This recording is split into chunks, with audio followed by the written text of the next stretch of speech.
Pernah berjanji tapi nggak ditepati? Pernah beli barang tapi nggak dikirim? Nah, tanpa sadar, kamu tuh udah terikat dengan hukum perikatan. Yuk kita bahas mengapa hukum perikatan itu penting buat kita sehari-hari. Assalamualaikum warahmatullahi wabarakatuh. Saya Jessica Angelina dengan NPM 2412011293. Video ini bertujuan untuk memenuhi tugas UTS Hukum Perikatan. Di video kali ini saya akan menjelaskan mengenai pengertian perjanjian, pengertian perikatan, pengertian wan prestasi, pengertian PMH atau perbuatan melawan hukum, dan asas-asas perjanjian, serta penjelasan mengenai pasal 1320 KUH Perdata mengenai syarat sah perjanjian. Yang pertama ada pengertian perjanjian. Menurut pasal 1313 KUH Perdata, perjanjian itu adalah suatu perbuatan di mana satu orang atau lebih mengikatkan diri terhadap satu orang atau lebih. Maksudnya adalah perjanjian itu terjadi ketika ada kesepakatan antara satu orang atau lebih untuk menimbulkan akibat hukum, biasanya berupa hak dan kewajiban. Misalnya, jual beli, sewa, pinjam, dan lain-lain.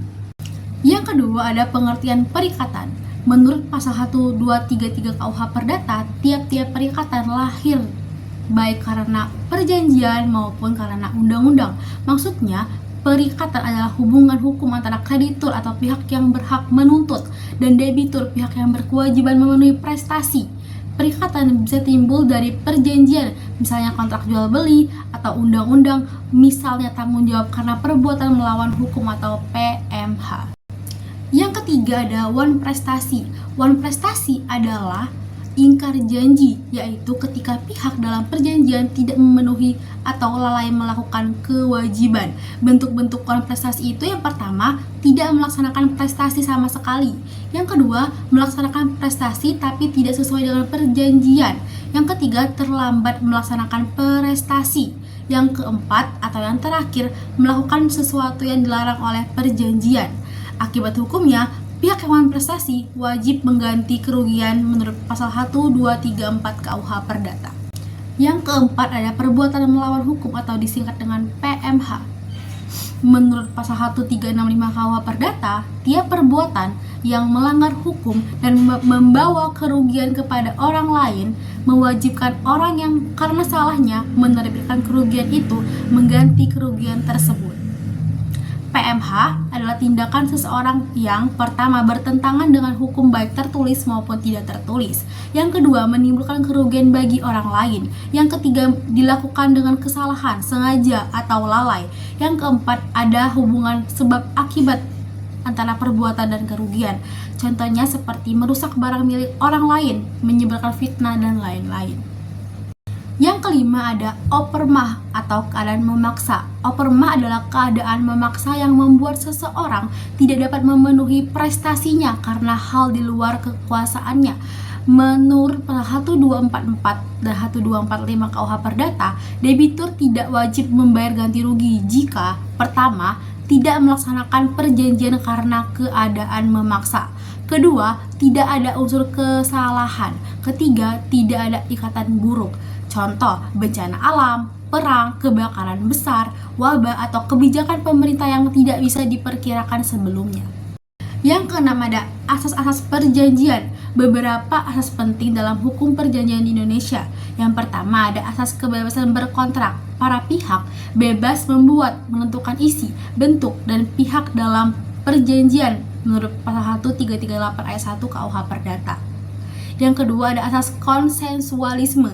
Perjanjian terjadi sejak ada kata sepakat tanpa perlu bentuk tertulis kecuali ditentukan lain. Yang ketiga ada asas pacta sunt servanda. Setiap perjanjian berlaku sebagai undang-undang bagi para pihak yang membuatnya. Pasal 1338 ayat 1. Yang keempat ada asas itikat baik atau good faith.